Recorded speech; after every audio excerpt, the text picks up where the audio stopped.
কৃত্রিম বুদ্ধিমত্তার দুনিয়ায় নতুন বিতর্ক।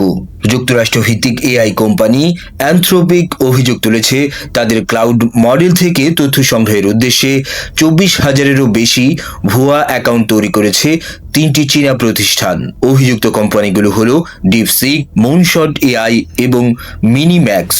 অভিযোগ অনুযায়ী এসব ভুয়া অ্যাকাউন্ট ব্যবহার করে অ্যানথ্রোপিক এর ক্লাউড মডেলকে ১,৬০,০০,০০০-এরও বেশি বার প্রম্পট করা হয়েছে। উদ্দেশ্য ছিল মডেল থেকে তথ্য নিয়ে নিজেদের এআই সিস্টেমকে আরও উন্নত করা, অর্থাৎ প্রতিদ্বন্দ্বী প্রতিষ্ঠানের প্রযুক্তি ব্যবহার করেই নিজেদের ক্ষমতা বাড়ানোর চেষ্টা। এই ঘটনা সামনে আসতেই প্রযুক্তি বিশ্বে প্রশ্ন উঠেছে, এআই উন্নয়নের প্রতিযোগিতা কি এখন নীতির সীমা ছাড়িয়ে যাচ্ছে? ডেটা সুরক্ষা, মডেল সিকিউরিটি এবং আন্তর্জাতিক প্রযুক্তি নীতিমালা নিয়ে নতুন করে আলোচনা শুরু হয়েছে। বিশেষজ্ঞরা বলছেন, যদি অভিযোগ প্রমাণিত হয় তবে এটি হতে পারে এআই ইন্ডাস্ট্রির অন্যতম বড় ডেটা অপব্যবহারের ঘটনা।